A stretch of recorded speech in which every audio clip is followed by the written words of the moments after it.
اعوذ باللہ من الشیطان الرجیم بسم اللہ الرحمن الرحیم ربی یسر ولا تعسر وتمم بالخیر وبکا نستعین آمین یا رب العالمین۔ لاکھوں کروڑوں درود و سلام سرور انبیاء صلی اللہ علیہ وآلہ وسلم پر کہ جو رب کے حبیب اور محبوب ہیں،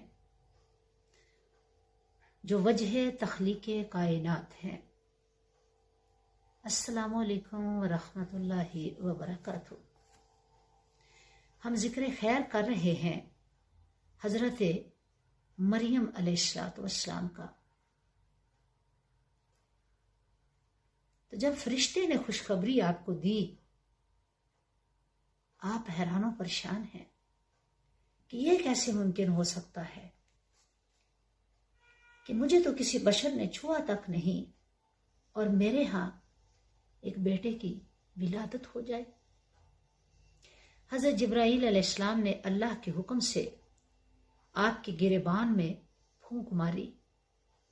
یہی پھونک بطن میں پہنچ کر، رحم مادر میں پہنچ کر بچے کی ولادت کا سبب بن گئی۔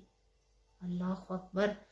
حضرت مریم علیہ السلام جس نے اپنی ناموس کی حفاظت کی، پھر ہم نے اپنی طرف سے اس میں ایک جان پھونک دی۔ سورہ تحریم میں اللہ رب العزت نے یہ ارشاد فرمایا۔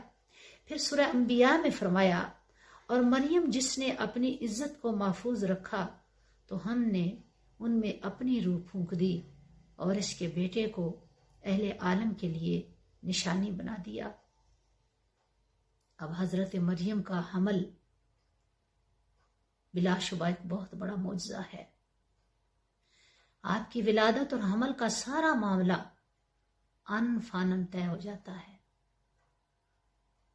ایک تحقیق کے مطابق 9 گھنٹے کی مدت بیان کی گئی ہے۔ تو قرآن مجید میں اللہ تعالیٰ فرماتے ہیں، پس وہ حمل سے ہو گئیں اور اسی وجہ سے ایک دور جگہ چلی گئیں۔ پھر درد ذہ انہیں ایک کھجور کے تنے کے نیچے لے آیا۔ سورہ مریم جو قرآن مجید میں موجود ہے، حضرت مریم علیہ السلام کے اسی واقعے سے متعلق تفصیل کے ساتھ اللہ خالق کائنات نے قصہ ولادت عیسیٰ کا ذکر کیا ہے۔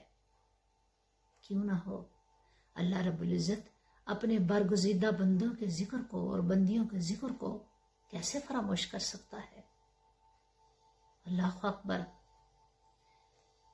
معزز ناظرین و ناظرات، ولادت کا معاملہ اور حمل کی مدت 9 ماہ ہے، لیکن اللہ خالق کائنات جب معجزے دکھانے پہ آتا ہے، جب اپنی قدرت کی نشانیوں کو ظاہر کرنے پہ آتا ہے، جب اپنی شان کن فیکون کا اظہار کرنا چاہتا ہے، جب اپنی مخلوق کو اپنی قدرت کے نمونے دکھانا چاہتا ہے اور اپنی ذات پر یقین اور ایمان کو مضبوط کرنا چاہتا ہے، تو ایسے ہی ہوتا ہے کہ بغیر اس مدت کے جو عموماً ہوا کرتی ہے، صرف 9 گھنٹے کی قلیل مدت میں سیدہ مریم سلام اللہ علیہا کا حمل مکمل ہو جاتا ہے۔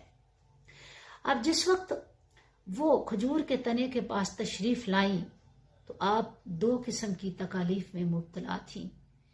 ایک تو جسمانی طور پر ولادت کے درد سے دوچار تھیں اور ذہنی طور پر بہت سے تفکرات آپ کو گھیرے ہوئے تھے۔ آپ کو یقین تھا کہ لوگ اعتبار نہیں کریں گے، بلکہ الزام تراشی کریں گے، لعن و طعن کریں گے، برا بھلا کہیں گے۔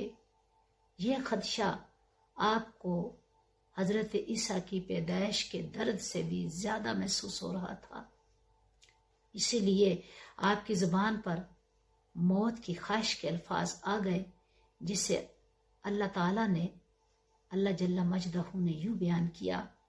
اس نے اسے آواز دی کہ آزار دے خاطر نہ ہو، تیرے رب نے تیرے پاؤں تلے ایک چشمہ جاری کر دیا ہے۔